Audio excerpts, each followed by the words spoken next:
우리 다 같이 합독합니다. 보라, 형제가 연합하여 동감이 어찌 그리 선하고 아름다운고. 아멘. 오늘 밤은 우리가 매년 맞이하는 것이기도 하지만 중요하죠. 왜 그러냐면 한 해를 마무리하고 또 새로운 해를 맞이하는 그 중요한 순간에 우리가 와 있다는 거예요. 자, 그런데 지구상에는 70억이 넘는 사람이 살고 있는데 그 가운데 우리가 도대체 관계를 맺고 사는 사람이 몇이나 되겠냐는 거예요. 우리가 멀리 갈 필요도 없이 고창군에 6만이 살고 있는데 여러분이 그 6만 가운데 도대체 몇 사람이나 여러분이 알고 교제하며 살고 있느냐 그 말이에요. 자, 그런데 그 가운데 오늘 이 자리에 와 계시는 저와 여러분은 정말 우리가 엄밀히 보면 특별한 관계라는 거예요. 여러분, 우리가 오늘 그냥 예배 나와서 예배 드리니까 그런가 보다 하고 우리가 같은 교회 다닌다, 뭐 성도라, 식구다, 우리가 말은 이렇게 하는데 정말로 우리의 마음속에서 그러한 생각, 그런 중심이 우러나와 있느냐, 그게 중요하다는 거예요. 여러분, 우리 오늘 이 밤에 우리의 관계는 정말로 특별한 관계예요. 여러분이 마음속에 그런 마음으로 받아들일 수 있기를 축복합니다. 그래서 우리가 한 시대를 같이 산다는 것이, 그것도 이렇게 한 분이신 하나님을 아버지라고 섬기고 또 한 교회 공동체 안에서 산다는 것이 그게 엄청난 축복인 것을 믿으시기 바랍니다. 우리가 장로교라고 하는데 장로교의 아버지가 누구냐면 존 칼빈이라고 하는 사람이에요. 이 사람은 기독교 역사에서 정말로 사도 바울 버금갈 만큼 위대한 인물인 것은 틀림없어요. 근데 이 사람이 뭐라고 말했냐면 하나님 아버지를 섬기는 사람들은 그의 어머니는 교회가 될 것이다, 그렇게 이야기했어요. 우리가 하나님을 아버지라고 섬기잖아요. 그렇다면 우리의 어머니가 누구다? 교회가 될 것이다. 교회가 그렇다는 거예요. 아니, 하나님은 인격체이니까 우리가 아버지라고 말할 수 있지만 교회는 인격체가 아니잖아요. 그럼에도 불구하고 칼빈이 교회는 어머니가 될 것이다 이렇게 표현한 것은 그만한 이유가 있다는 거예요. 그럼 무슨 얘기냐면 생명의 구원은 교회에서만 일어날 수 있기 때문에 그렇다는 거예요. 다시 말하면 교회 밖에는 구원이 없다는 거예요. 그렇기 때문에 이 교회라고 하는 것이 얼마나 우리에게 소중한지 몰라요. 하나님을 아버지라고 섬기는 사람은 교회를 마치 어머니처럼 섬기는 것이 그게 마땅하다는 거예요. 왜냐하면 교회만이 인간의 영혼을 구원할 수 있기 때문에 그래요. 여러분, 교회 밖에서 어디에서 구원을 가르치겠어요? 학교에서 가르치겠어요? 회사에서 구원을 시켜주겠어요? 아니면 백화점에서 우리를 구원시켜 줄 수 있겠어요? 교회밖에 없다는 거예요. 그렇게 교회가 위대하다는 거예요. 그래서 교회 공동체는 생명을 낳는 것이고 생명을 양육하는 거예요. 저는 아침마다 우리 교회를 위해서 기도할 때 안 빠지는 기도가 있어요. 하나님, 우리 제자들 교회가 생명을 낳고 생명을 양육하는 교회가 되게 해 주십시오. 이 기도는 하루도 안 빠져요. 교회는 뭐라고요? 생명을 낳고 생명을 양육하는 것이다, 그렇게 말하는 거예요. 그렇기 때문에 교회 공동체를 떠나서는 우리가 바른 인생을 살아갈 수가 없어요. 다시 말하면 교회 공동체를 떠나서는 우리가 바른 인생을 살 수가 없다는 거예요. 왜 그러냐면 이미 구약에 있는 룻기서가 우리에게 가르쳐 주잖아요. 여러분, 베들레헴에 살고 있었던 엘리멜렉과 나옴이라는 사람이, 그들에게는 스라의 두 아들이 있었어요. 말론과 기론이라고 하는 두 아들이 있었는데 이 두 아들을 데리고 모압으로 이사 가잖아요. 여러분, 모압은 이방 나라예요. 베들레헴에 사는, 다시 말하면 하나님의 가족이요, 하나님의 공동체에 속해 있던 이 사람이 그 공동체를 떠나서 이방 나라 모압으로 이사를 갔어요. 어떻게 됐어요? 엘리멜렉이 죽잖아요. 그리고 생떼 같은 말론과 기론이라는 두 아들이 죽잖아요. 그러니까 죽고 나니까 이제 어떻게 해요? 과부세만 남는 거예요. 그래서 나오미가 아니 되겠다, 다시 내 고향으로 가야 되겠다, 나의 공동체로 돌아가야 되겠다. 그래서 이 나오미가 어떻게 돼요? 베들레헴으로 돌아오잖아요. 근데 누가 따라와요? 룻이라고 하는 며느리가 따라와요. 그래서 어떻게 됐어요? 복을 받았잖아요. 누구의 조상이 됐어요? 다윗의 조상이 된 거예요. 다윗의. 룻이라고 하는 이방 여자가 자기 시어머니를 따라서 베들레헴에 들어왔다니, 이 베들레헴이라고 하는 공동체 안에, 신앙 공동체 안에 들어오니까 복을 받아서 그가 위대한 다윗의 조상이 됐다, 그렇게 말하는 거예요. 그렇기 때문에 공동체를 떠나면 불행한 인생이고, 공동체 안에 머물면 축복받은 인생인 것을 믿으시기 바랍니다. 거기에는 그 많은 이유가 있어요. 예수님께서 말씀하셨거든요. 찾아갑시다. 마태복음 16장 18절이에요.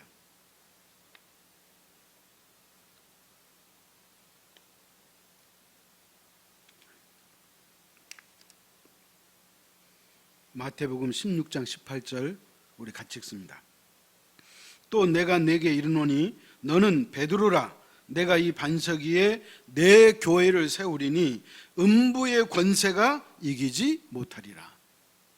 음부의 권세라고 하는 것은 죽음의 권세를 말하는 거예요.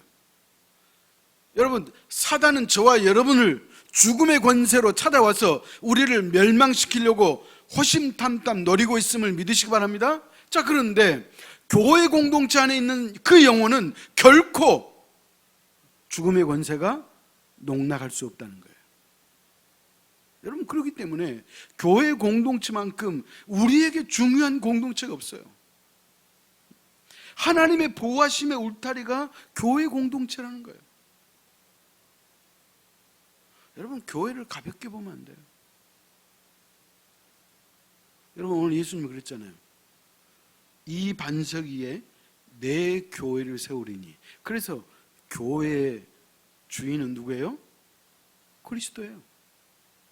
교회의 머리는 예수 그리스도예요. 그렇기 때문에 그리스도가 교회의 머리가 되고 저와 여러분은 그 교회의 지체가 되기 때문에 우리는 하나님의 보호하심 속에 그 생명의 울타리 안에 있음을 믿으시기 바랍니다. 그러면 오늘 이 밤에 교회 공동체가 얼마나 소중한가를 여러분이 깨닫고 돌아가면 되는 거예요. 그렇기 때문에 하나님께서는 공동체를 우리에게 주셨는데, 구약에는 가정 공동체를 주셨고 신약에는 무슨 공동체? 교회 공동체를 주셨다는 거예요. 그래서 가정생활을 충실히 하면 그 사람은 성공한 사람이에요. 교회 생활, 다시 말하면 신앙생활을 충실히 하는 사람은 그 사람은 성공한 사람. 여러분, 하나님께서 아담을 만드실 때 뭐라 그래요? 우리가 우리의 형상대로 사람을 만들고 그랬잖아요. 여러분, 우리라고 하는 것은 이 복수를 의미하는 거잖아요. 하나님은 삼위일체 하나님이에요. 위격은 셋이지만 실제로 하나예요. 성부 하나님은 성자 하나님은 성령 하나님이기도 하지만 하나님은 세 분이 아니고 한 분이신 하나님인 것을 믿으시기 바랍니다. 자, 그런데 그러니까 하나님 자체가 공동체성이에요.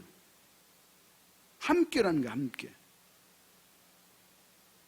자, 그런데 하나님이 이렇게 만드신 교회 공동체를 향하신 하나님의 간절한 소원이 있어.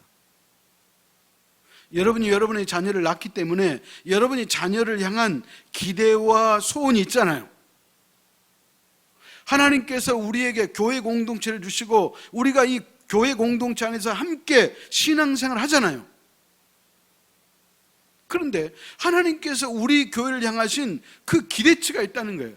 당신의 소원이 있다는 거예요. 그 하나님의 소원 가운데 하나가 오늘 본문 시편 133편 1절이에요. 다시 한번 읽겠습니다.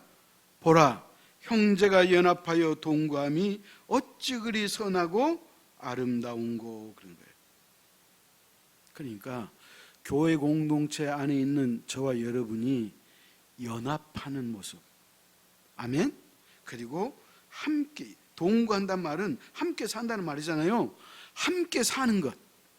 그러니까 제달교회 성도들이 함께 연합하고 그들이 함께 사는 그 모습이 하나님 보시기에 어떻다? 선하고 아름답다, 그 말이에요. 그러니까 우리가 연합해서 살아야 돼요.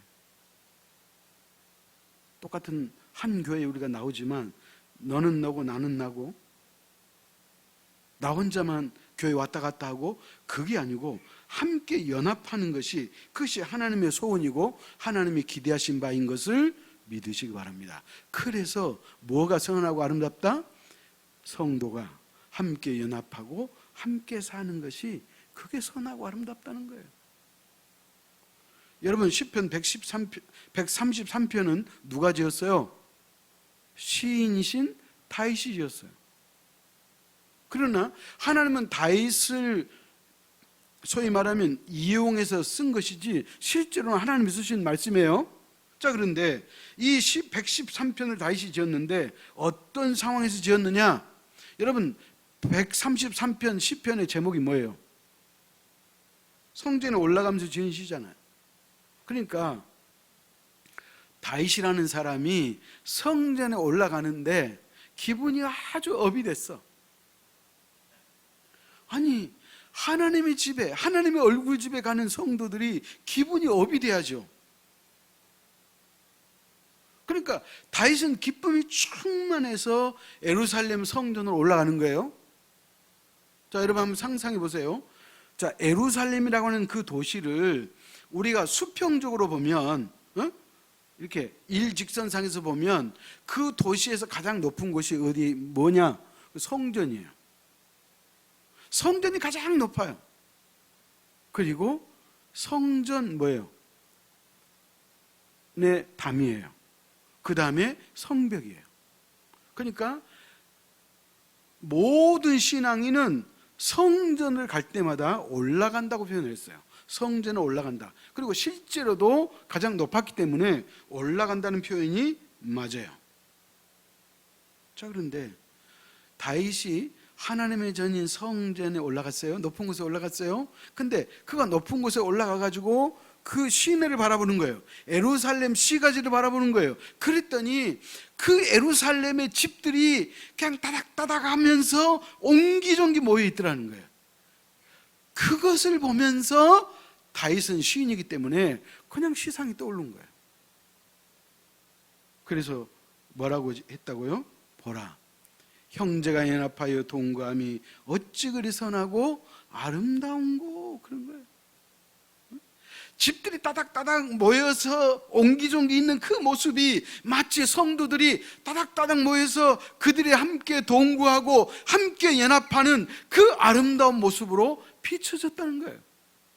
그래서 다윗이 이 시편을 이렇게 읊었다는 거예요. 사랑하는 성도 여러분, 사실 이것이 성도의 가장 바른 모습이에요.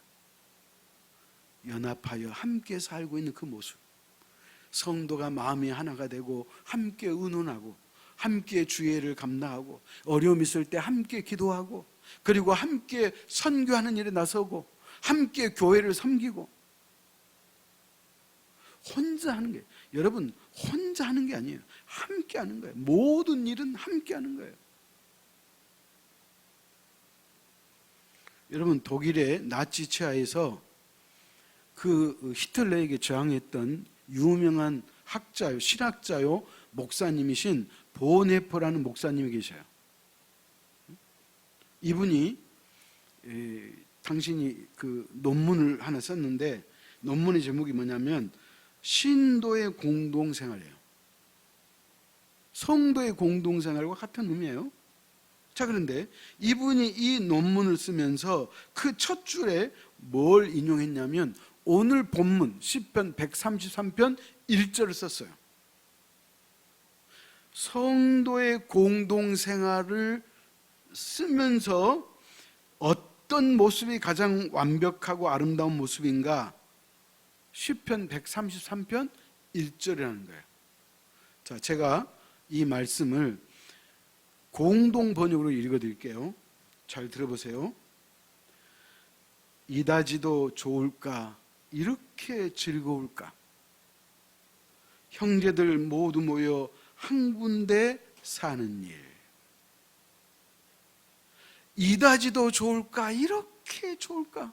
그러니까 무슨 얘기예요? 이거보다 더 좋은 일이 없다는 거예요. 어떤 일이? 성도들이 한 군데 모여서 함께 힘을 합쳐서 사는 모습이 가장 아름답고 좋은 모습이다. 그렇게 말하고 있다는 거예요. 사랑하는 성도 여러분, 저와 여러분도 형제자매요, 우리가 제자를 교회라고 하는 공동체 한 식구인 것을 믿으시기 바랍니다. 그럼 왜 우리가 형제자매일까요? 그것은 예수님의 피를 나눈 형제자매잖아요. 어쩌면 육신의 피를 나눈 형제보다 더 생명력 있는 형제일 수 있어요. 사실 그러잖아요. 여러분이 아프면 멀리 있는 형제가 먼저 달려와요?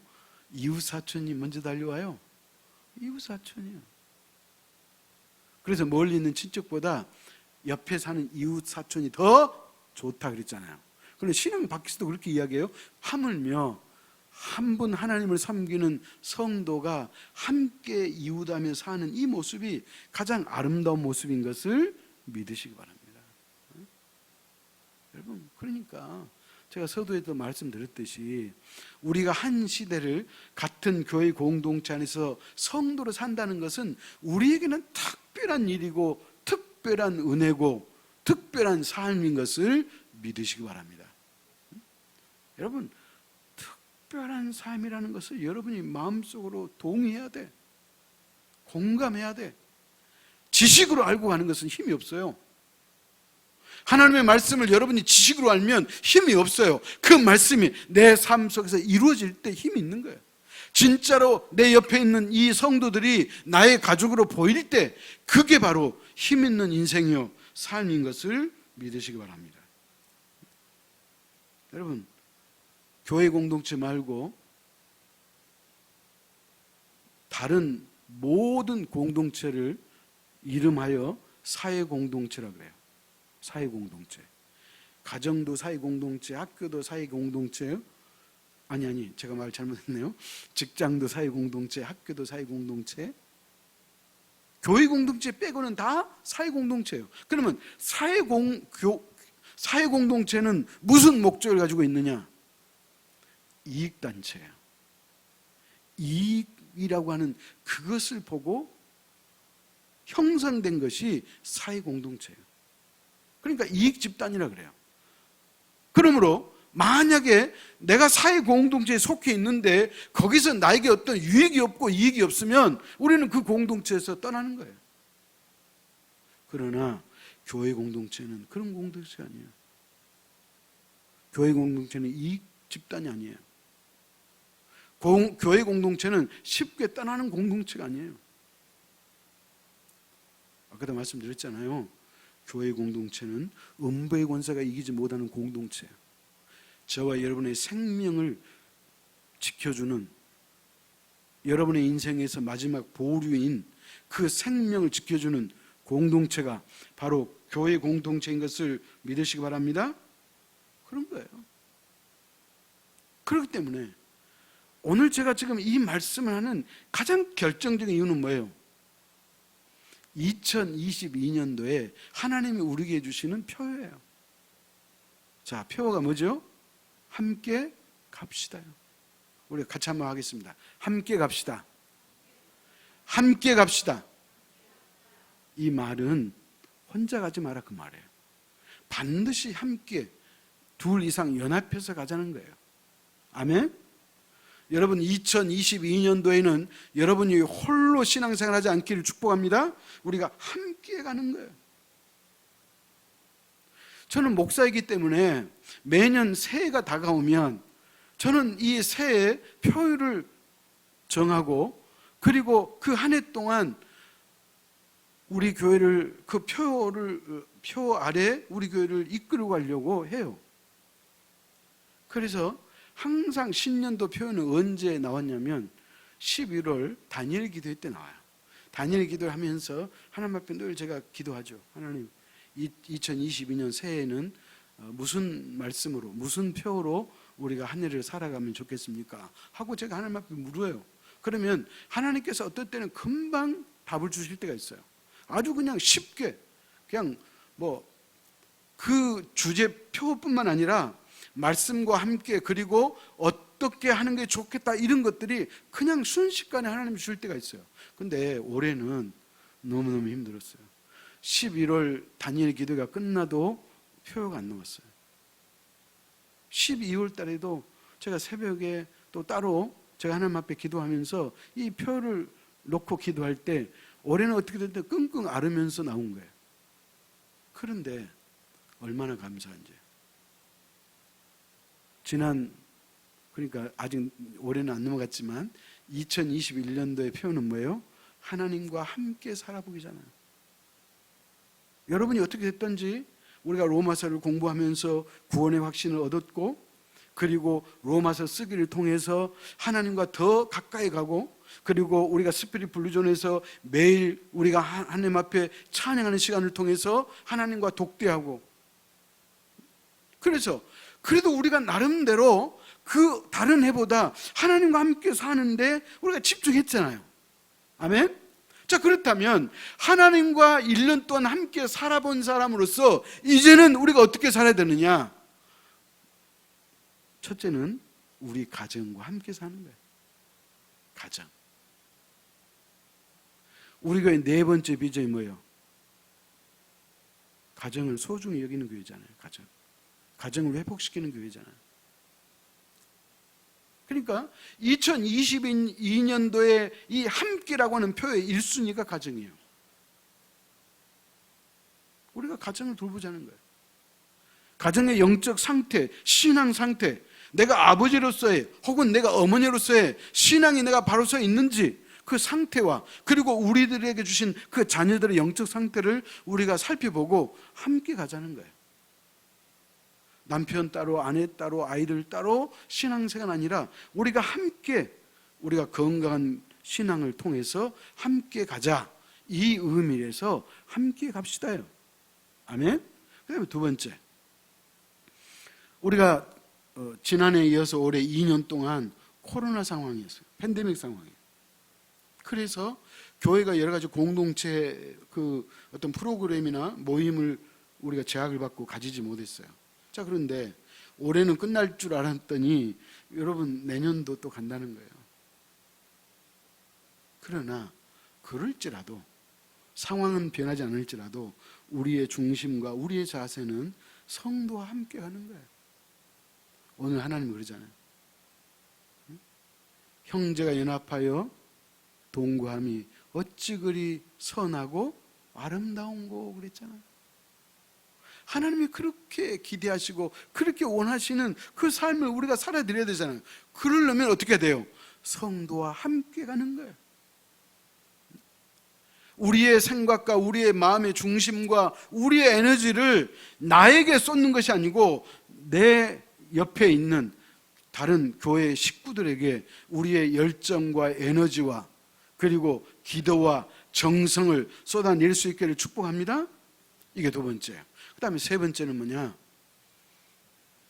내 영혼의 VIP예요. 응? 내 영혼의 VIP. 우리 교회가 내 영혼의 VIP를 위해서 기도하고 내 영혼의 VIP를 위해서 우리가 명단도 써내고 그렇게 했어요. 그런데 어쨌든 열매는 별로 없었어요. 그러면 이제 하지 말까요? 아니에요. 그럴지라도 우리는 해야 되는 거예요. 여러분 해야 되는 거예요. 여러분 하나님께서 우리에게 우리의 생명을 걷어가지 않고 지금까지 이 땅에 남겨주신 유일한 이유가 하나 있어요. 응? 저와 여러분이 살아 숨쉬어야 될 이유가 있다는 거예요. 한번 물어보십시다. 이 땅에 사는 삶이 더 좋아요? 천국에서 하나님과 함께 사는 삶이 더 좋아요? 예, 분명해요. 우리가 그것을 아직 가보지 않았기 때문에 더러는 확신이 없는 사람도 있겠지만, 그러나 분명한 것은 여러분, 이 땅의 삶과 하나님의 나라의 삶은 비교급이 안 돼요. 비교할 수가 없어요. 자, 그런데 그러면 하나님이 저와 여러분을 사랑하시기 때문에 우리를 가급적이면 빨리 데려가야 돼. 아멘? 왜? 이 땅의 삶보다 하나님의 나라의 삶이, 그 영화로운 삶이 더 크고 더 좋기 때문에. 그런데 하나님께서 우리를 아직도 안 데려가시네요. 그러면 하나님이 우리의 영혼을 안 데려가신 결정적인 이유가 있네요. 우리가 이 땅에 남아야 될 그 이유는 뭐냐? 영혼 구원하라는 거예요. 아멘? 자신이 없네요. 아멘? 여러분, 영혼 구원해야 돼. 이게 세 번째, 내 VIP와 함께 가는 거예요. 그래서 2022년도는 가정과 함께, 성도와 함께, VIP와 함께 가는 거예요. 그래서 하나님이 함께 갑시다라고 하는 이 표를 우리에게 주신 거예요. 미국 샌프란시스코 옆에 레드우드라고 하는 공원이 있다고 그래요. 레드우드 공원이에요. 그런데 이 레드우드 공원은 영화 쥬라기 공원을 촬영할 만큼 그렇게 유명한 공원이에요. 그런데 놀라운 것은 그 레드우드 공원의 땅이 사막이 사막. 여러분, 사막은 나무가 있어요? 없어요? 없어요. 나무가 살기가 어렵잖아요. 그런데 그 레드우드 공원은 사막임에도 불구하고 하늘을 찌르는 그 우거진 습과 나무가 팍팍 있다는 거예요. 그래서 학자들이 놀랍다는 거예요. 어떻게 사막에서 이렇게 아름드리 나무들이 그것도 빽빽하게 그렇게 있을 수 있느냐? 응? 정말 이해 안 간다. 대단하다. 이유가 뭘까? 그래서 여러분, 임업을 연구하는 학자들이 연구를 했다는 거예요. 근데 이유가 너무 단순해요. 그 뭐냐? 나무들이 함께 있으면서 그늘을 만들잖아요. 그죠? 그늘을 만들기 때문에 그 사막에 있는 그 수분이 그늘 때문에 쉽게 날아가지 않는다. 그래서 그 힘으로 스스로도 자라고 옆에까지 뻗어갈 수 있다는 거예요. 이게 이유예요. 자, 다시 말씀드립니다. 나무들이 홀로 띄엄띄엄 떨어져 있는 게 아니고 함께 나무들이 있다 보니까 그 나무들에 의해서 그늘이 생기고, 그늘이 생기다 보니까 수분이 증발되지 않고, 그래서 나무가 살 수 있는 좋은 환경이 되다 보니까 갈수록 나무가 뻗어가고, 뻗어갈수록 그늘이 더 넓어지고, 그래서 습을 이루었다는 거예요. 그렇다면 여러분, 이 레드우드 공원의 정답이 뭐예요? 함께예요. 함께라는 거예요. 함께. 사랑하는 성도 여러분, 2022년도는 홀로 살지 맙시다. 우리가 함께 하는 거예요.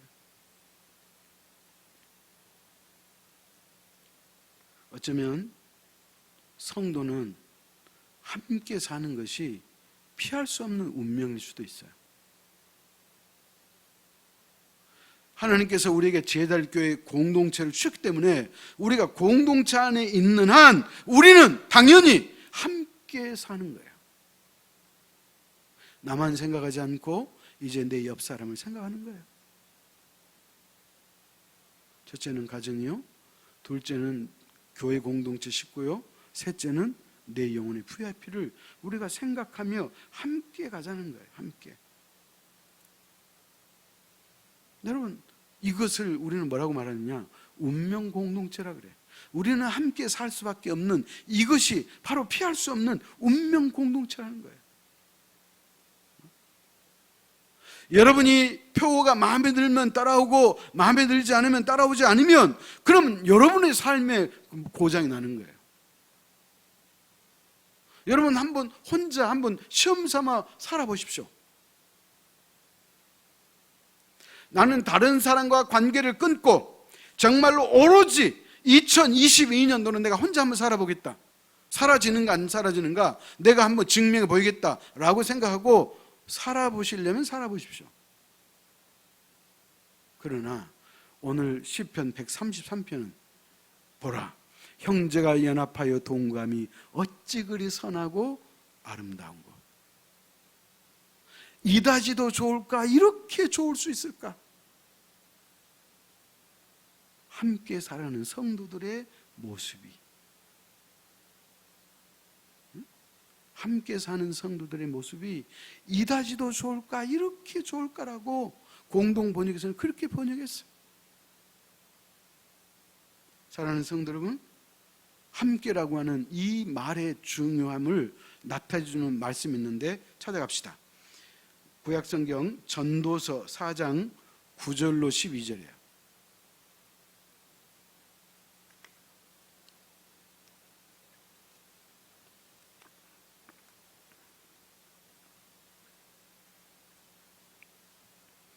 전도서 4장 9절에서 12절 우리 천천히 교독합시다. 두 사람이 한 사람보다 나음은 그들이 수고함으로 좋은 상을 얻을 것임이라.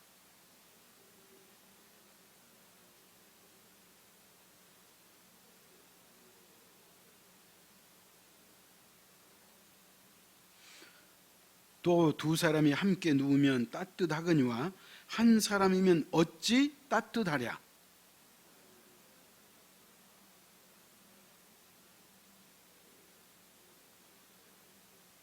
아멘. 봐요.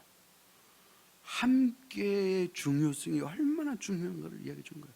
한 사람보다 두 사람이 낫다 그러잖아요. 혼자 누운 것보다 두 사람이 함께 누운 것이 더 따뜻하다고 이야기하잖아요. 한 10년 이상 된 영화 같은데 갑자기 생각이 났어요. 72시간이라고 하는 영화인 것 같아요.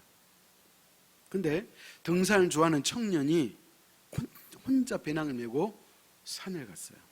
근데 나무가 있는 산이 아니고 아주 사막이면서 그 다음에 바위가 많은 그런 곳이에요.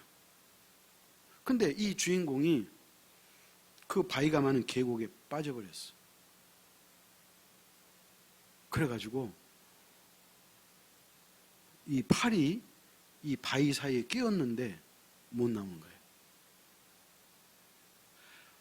혼자 갔기 때문에 아무도 없어.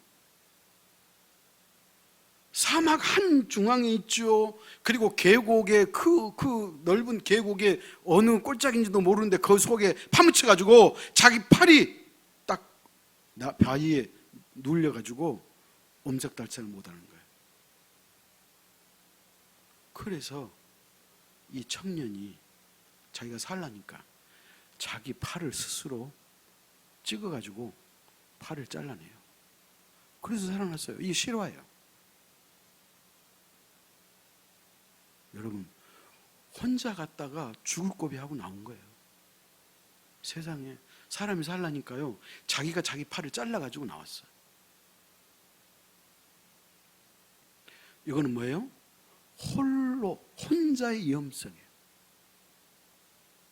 사랑하는 성도 여러분, 두 사람이 한 사람보다 나으면 그들이 수고함으로 좋은 상을 얻을 것입니다. 혹시 그대로 넘어지면 하나가 그 동물을 붙들어 일으키려니와 홀로 있어 넘어지고 붙들어 일으킬 자가 없는 자에게는 화가 있으리로다 그러잖아요. 사랑하는 성도 여러분, 2022년도에 우리의 이마에 써 있는 글씨가 있어야 돼요. 그건 뭐예요? 함께예요. 함께 하자는 거예요. 함께. 마지막 이야기 하나 하고 마치겠습니다. 영국의 유명한 수상 윈스턴 처칠 있잖아요. 처칠 수상 있잖아요. 이 사람이 2차 세계대전을 승리로 이끄는 그 총리 가운데 한 사람이거든요. 근데 이 사람과 여러분 세계를 구한 의학자가 있는데 그 사람이 누구냐면 페니실린이라는 약을 만드는 알렉산더 플레밍이라는 사람이에요. 응? 자, 그런데 이 처칠과 플레밍이라는 사람은 어렸을 때부터 친구예요. 근데 어느 날 수영을 갔다가 플레밍이라는 사람이 물에 빠져 죽을 지경에 왔어요. 근데 누가 그를 간신히 건졌냐면 처칠이 그를 끄집어 살려줬어요. 만약에 처칠이 없었다면 플레밍은 물에 빠져 죽었어요. 처칠을 살려냈잖아요. 자, 그리고 나서 이 친구 플레밍이라는 사람이 공부를 잘했나 봐. 그래서 처칠의 아버지가 학자금을 대줘가지고 소위 말하면 의과대학 보낸 거예요. 그래서 이 플레밍이라는 사람이 페니실린이라는 이 약을 만들어냈어요. 여러분, 페니실린은 지금도 유명하잖아요. 그래서 세계를 구한 약 중에 하나가 페니실린이에요. 근데 이 페니실린을 누가 만들었어요? 플레밍이 만들었네요. 근데 이 약이 발견된 바로 그 찰나에 처칠은 병들어 죽게 생겼어요. 근데 자기 친구 플레밍이 만든 페니실린을 통해서 죽으면서 살아났어요. 여러분, 이런 인연을 보십시오. 이거 실화라니까요? 그래서 처칠과 플레밍이는 이런 관계예요. 어렸을 때는 처칠이 플레밍 친구를 살려줬어요. 근데 나중에 처칠이 병들어 죽게 생겼을 때 그 자기 친구 플레밍이 만든 페니실린을 통해서 자기 병이 낫고 회복되는 역사가 있었어요. 사랑하는 성도 여러분, 이 얼마나 아름다운 만남이에요. 이 아름다운 만남은 어디에서 출발해요? 함께 하는 데 있어요. 함께. 바로 이것이 함께 하는 삶의 능력이요, 함께 하는 삶의 축복인 것을 믿으시기 바랍니다. 그러면 2022년도에는 여러분의 이마에 뭐가 써 있다고요? 함께. 함께라는 단어를 늘 의식하고 가족과 함께 가장 행복한 한 해가 되시고, 성도와 함께 연합하여 하나님을 잘 섬겨드리고, 그리고 하나님이 여러분이 주신 그 내 영혼의 VIP와 함께 천국에 갈 수 있는 저와 여러분 될 수 있기를 축원합니다. 기도하겠습니다. 하나님 아버지, 하나님의 은혜와 사랑을 진심으로 감사합니다. 우리가 매일 아침에 일어나서 밥 먹고 출근하고 저녁에 와서 피곤하니까 씻고 잠자고 또 아침에 일어나서 또 직장 가고 일 가고 하는 그러한 삶 가운데서 우리가 어떻게 한 해를 살아야 할지를 하나님이 우리에게 분명히 말씀해 주시니 하나님 감사합니다.